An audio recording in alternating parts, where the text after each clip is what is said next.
family.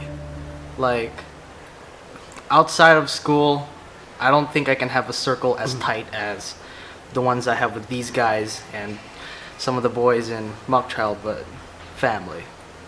It means a lot to me. Like everyone else said, it's like my second home. Like, if I'm not home or doing sports, I'm here with my friends, and like it's a place where I know I can be comfortable in. Like, no one's gonna like judge or whatever, but it's a place where I've made amazing friends, I've met amazing teachers, and like a place full of opportunity. Like, I love Mount Carmel. I don't want to leave. Honestly, like, I wish I came sooner. Says the person who says she's ready. The people definitely. The connection, yeah. The vibe. It's like a family vibe, more than a school vibe. So like, you have a certain relationship with almost everyone, and like rather than groupings, it's a more like just Mount Carmel family. Yeah. The same as Steph. Yeah, this is like my second home. This is the first time like I've ever felt this way about a school, because we really are family and we all just bond. Like, even like when I moved here a couple days, I was like, oh shoot, like they're so cool. I like it, and I felt really comfortable. So yeah, I'm gonna miss the people. Yeah, Mount Carmel really is like a family to me. I mean, you can walk in these halls, you can walk into any classroom and say hi, and the kids would say hi back to you. It's just such a close-knit community. You can talk to anyone easily and tell them your problems, and they'd be able to help out. You can say I love you to anyone random hallway, and they'd say back. You know, you can hug anyone here, and you know you'd feel comfortable being here. Sure. Okay, maybe not around you, but Okay, well that's different. We all just bond. It's not like hard to, if a new person comes in the school, we somehow make them feel like they're a part of us. Carmel's my home. Like, there's no place like home. You can never find it. Like, I don't know. It's really hard to say bye to a place where you met so many great people, new relationships. Like, you basically grew up here. I'm not ready yet.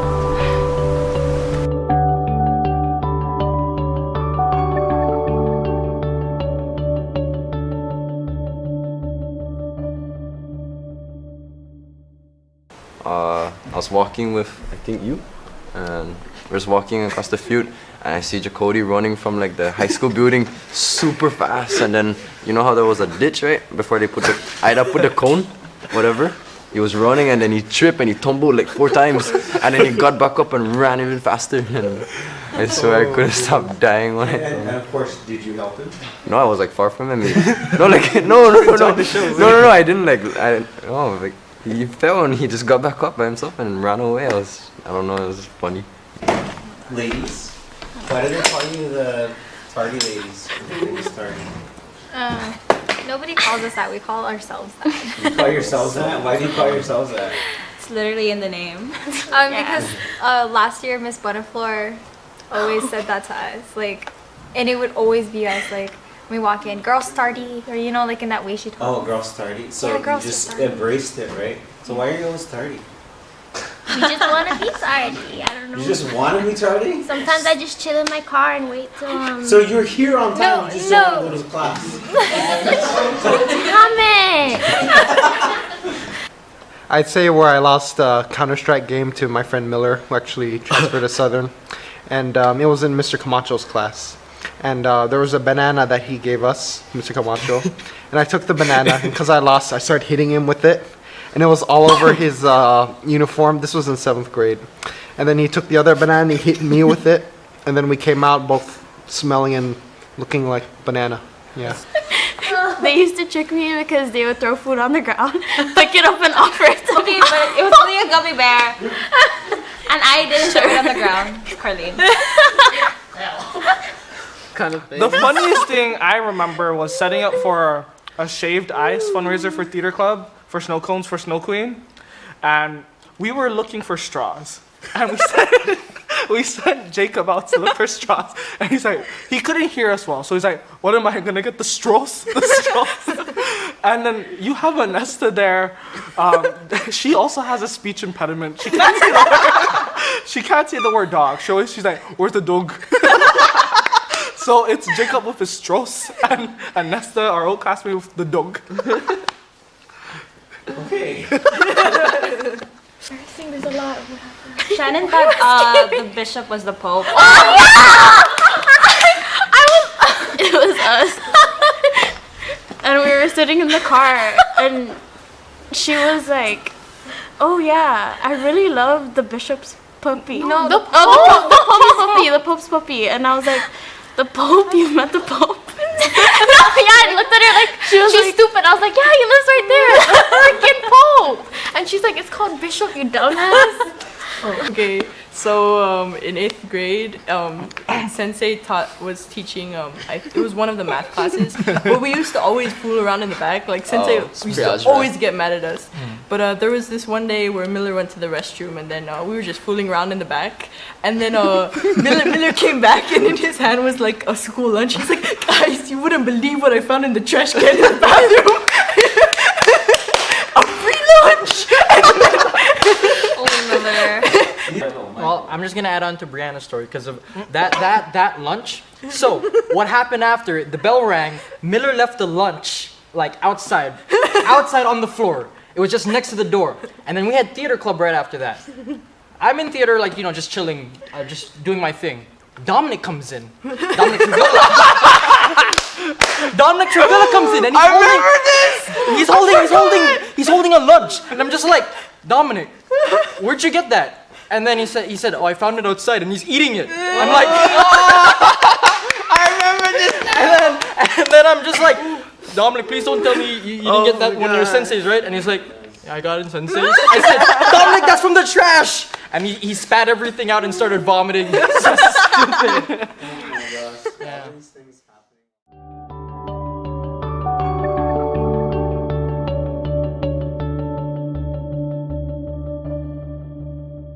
I don't know, I just can't accept the fact that it's been 12 years already, and I'm not ready for it.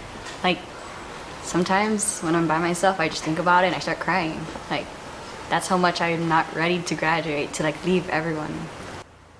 I feel like, when a bird is too big to fit its nest, and it has to leave, but you still love that nest so much, but you can't really bring it with you. That's how I feel right now. It's always, for me, like, it's gonna be the little things.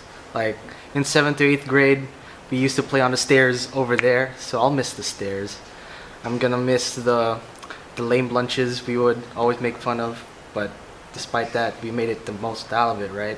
That's everything we've done. I'm gonna miss stuff like senior trip. I'm gonna miss this class. I'm gonna miss you as a teacher.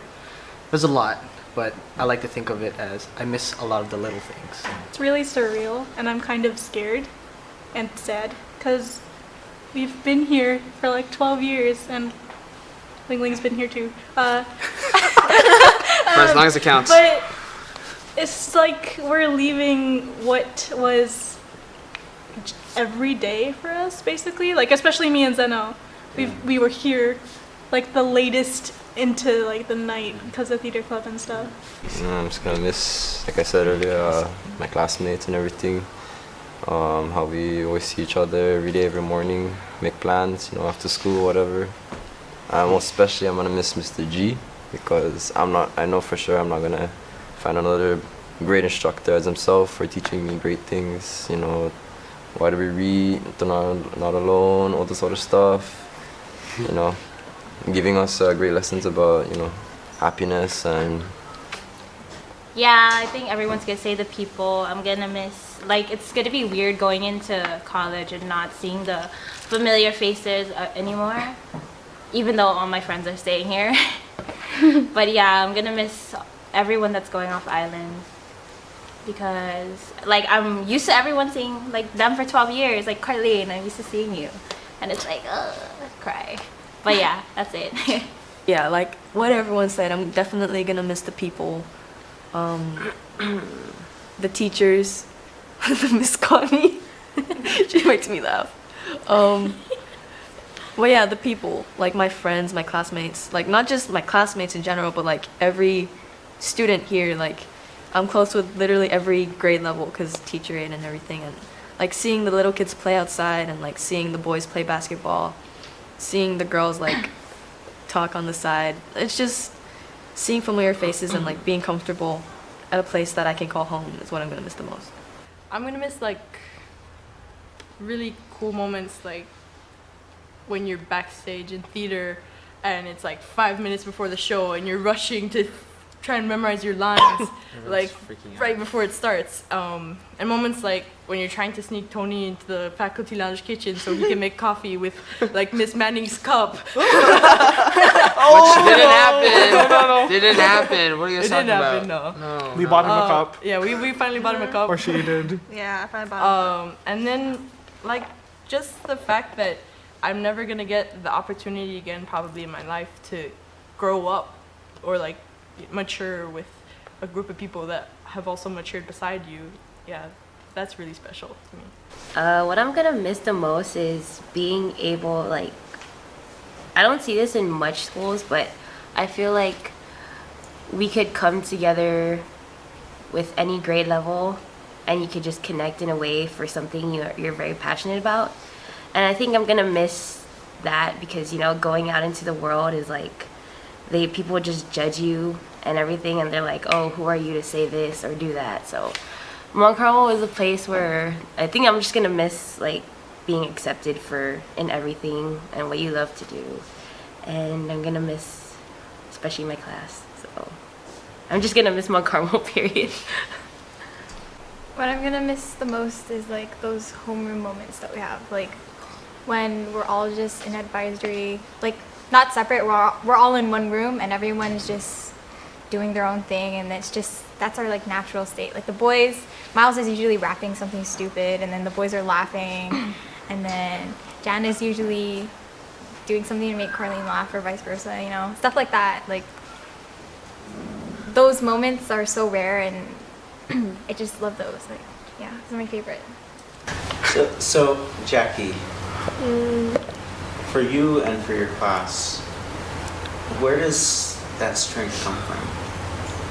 I have no idea either, I guess. It just comes from within. You learn how to get past all that pain, and once you've learned how to get through that, you help others when they're in need. And I guess that's what I love about our class, you know? They're always there for you. Even if they don't know what's up, you know, they're just there to sit next to you if you need it. They're there to listen to your problems. And I'm gonna miss that.